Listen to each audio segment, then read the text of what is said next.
ನಮಸ್ಕಾರ ಎಲ್ರಿಗೂ. ಫ್ರೆಂಡ್ಸ್, ಬನ್ನಿ ಬೀಟ್ರೂಟ್ ಪಲ್ಯ ಮಾಡೋದು ಹೇಗೆ ಅಂತ ನೋಡ್ಕೊಂಬರೋಣ. ಬೀಟ್ರೂಟ್ ನೋಡಿ ಎಲ್ಲ ಮೇಲೆ ಸಿಪ್ಪೆ ತೆಗೆದು ಸಣ್ಣ ಸಣ್ಣಗೆ ಹೆಚ್ಚಿಟ್ಕೊಂಡಿದ್ದೀನಿ. ಇದನ್ನು ತುರ್ಕೊಂಬರೋಣ. ಇದನ್ನು ತುರಿಯೋಣ ನೋಡಿರಿ. ಈ ಥರ ಈ ಡೈರೆಕ್ಷನ್ ತುರಬೇಕು. ಹಿಂಗೆ ತುರಬೇಕು, ಉದ್ದ ಬರುತ್ತೆ.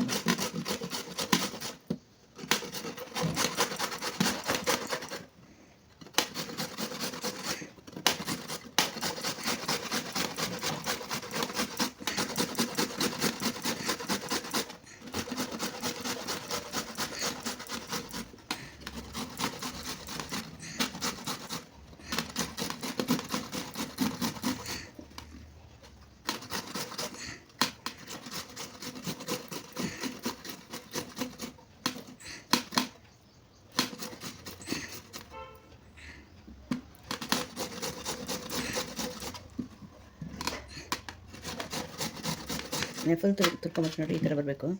ಎಷ್ಟು ಚೆನ್ನಾಗಿ ಬಂದಿರ್ತೀರಿ. ಈ ಥರ ತುರಿ ಬರೋಂಗೆ ಎಲ್ಲ ಫುಲ್ಲು ತುರ್ಕೊಂಬರ್ತೀನಿ. ಅದೇ ಫ್ರೆಂಡ್ಸ್, ಇಷ್ಟು ಚೆನ್ನಾಗಿ ತುರಿದಿದ್ದಾಯಿತು. ಈ ಥರ ಅದಕ್ಕೆ ಏನೇನು ಹಾಕಬೇಕು ಅಂತ ನೋಡ್ಕೊಂಬೋಣ ಬನ್ನಿರಿ. ಎಷ್ಟು ಚೆನ್ನಾಗಿ ಬಂದಿತ್ತು ತುರಿ, ಸೂಪರಾಗಿ ಬಂದಿದೆ. 2 ಬೀಟ್ರೋಟ್ ಇದು. 2 ಬೀಟ್ರೋಟಲ್ಲಿ ಪಲ್ಯ ಮಾಡೋಣ ಬನ್ನಿರಿ, ಹೇಗೆ ಮಾಡೋದು ಅಂತ. ಓಕೆ ಫ್ರೆಂಡ್ಸ್, ಬೀಟ್ರೋಟ್ ಪಲ್ಯ ಮಾಡೋಣ ಬನ್ನಿ. ಮೊದಲು ಬಾಣಲೆ ಇಡೋಣ. ಬಾಣಲೆ ಇಟ್ಟು ಇದಕ್ಕೆ ಸ್ವಲ್ಪ ಎಣ್ಣೆ ಹಾಕಬೇಕು. ಎಣ್ಣೆ ಹಾಕೋಣ. ಎಣ್ಣೆ ಕಾಯಲಿ. ಎಣ್ಣೆ ಕಾದ್ಮೇಲೆ ಒಂದು 3 ಸ್ಪೂನ್ ಹಾಕಿದ್ದೀನಿ ಎಣ್ಣೆ. 3 ಸ್ಪೂನ್ ಆಗಿದೆ ಎಣ್ಣೆ.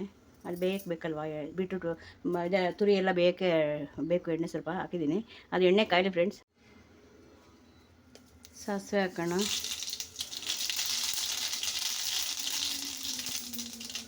ಸಾಸಿವೆ ಮತ್ತು ಈರುಳ್ಳಿ,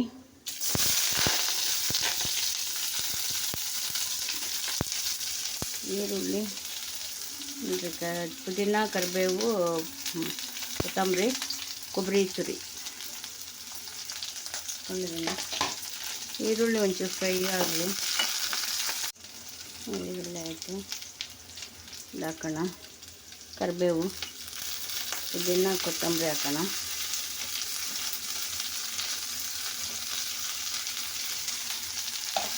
ಪುದೀನ ಕೊತ್ತಂಬರಿ ಹಾಕಿ ಅದು ಸ್ವಲ್ಪ ಬಾಡಲಿ ಒಂಚೂರು. ಬೀಟ್ರೂಟ್ ತುರಿ ಹಾಕೋಣ. ಈಗ ಇಷ್ಟು ಬಾಡಬೇಕು. ಅದು ಬಾಡಿದ್ದಾದಮೇಲೆ ನೋಡಿ, ಸ್ವಲ್ಪ ಎಣ್ಣೆ ಫ್ರೈ ಆದಮೇಲೆ ಇದು ಹಾಕಬೇಕು. ಬಾಡಿಸ್ಕೋಬೇಕು ಎಣ್ಣೆಯಲ್ಲಿ ಚೆನ್ನಾಗಿ ಗೊತ್ತಾಗುತ್ತೆ ಸ್ವಲ್ಪ. ಆವಾಗ ಬೀಟ್ರೂಟ್ ತುಂಬ ಸುಲಭ. ಬೀಟ್ರೂಟ್ ತುರಿ ಹಾಕ್ಕೊಂಡು ಕೊಬ್ಬರಿ ತುರಿ ಹಾಕಿ ಸ್ವಲ್ಪ ಉಪ್ಪು ಹಾಕಿ ಒಂದು ಸ್ವಲ್ಪ ಹೊತ್ತು ಮುಚ್ಚಿಟ್ರೆ ಮುಗೀತು. ಆಯಿತು, ಬೀಟ್ರೂಟ್ ಪಲ್ಯ ರೆಡಿ.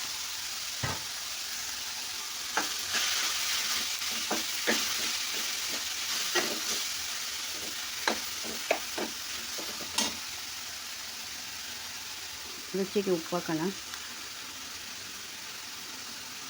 ಸಾಕು, ಬೇಕಾದ ಹಾಕ್ಕೊಳ್ಳೋಣ. ಖಾರ ಹಾಕ್ಕೊತೀನಿ. ಖಾರದ ಪೌಡ್ರು ಮನೆಯಲ್ಲೇ ಮಾಡಿರೋದಿದು. ಸಾಕು, ಅದನ್ನು ತಿರ್ಸೋಣ.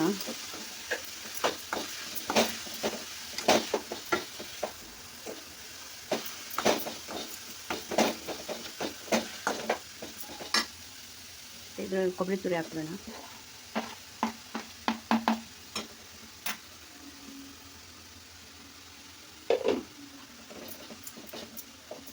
ಆಯಿತು ಫ್ರೆಂಡ್ಸ್, ಇದು ಸ್ವಲ್ಪ ಮೆತ್ತಗಾದರೆ ಆಯಿತು. ಅದರಲ್ಲೇ ಮುಚ್ಚಿಟ್ಬಿಟ್ರೆ ಇದಾಗುತ್ತೆ ಅಷ್ಟೇ. ಬೀಟ್ರೂಟ್ ಪಲ್ಯ ರೆಡಿ ಆಯಿತು. ಚೆನ್ನಾಗಿದೆ, ತುಂಬ ಚೆನ್ನಾಗಿದೆ. ಆಯಿತು, ರೆಡಿ. ನೋಡಿ ಫ್ರೆಂಡ್ಸ್, ಎಲ್ಲನೂ ಚಿಕನ್ನು, ಎಗ್ಗು, ಮಾವಿನಕಾಯಿ ಗೊಜ್ಜು, ಅನ್ನ, ಮುದ್ದೆ, ಬೀಟ್ರೂಟ್ ಪಲ್ಯ ತುಂಬ ಚೆನ್ನಾಗಿದೆ. ಇಷ್ಟೊತ್ತು ನಾನು ವಿಡಿಯೋ ನೋಡಿ ಸಬ್ಸ್ಕ್ರೈಬ್ ಮಾಡಿರೋರಿಗೆ ಧನ್ಯವಾದಗಳು. ನೋಡಿರೋರಿಗೂ ತುಂಬ ಧನ್ಯವಾದಗಳು. ಓಕೆ ಫ್ರೆಂಡ್ಸ್, ಬಾಯ್. ಎಲ್ಲರೂ ಸಪೋರ್ಟ್ ಮಾಡಿ. ನಾನು ನೆಕ್ಸ್ಟ್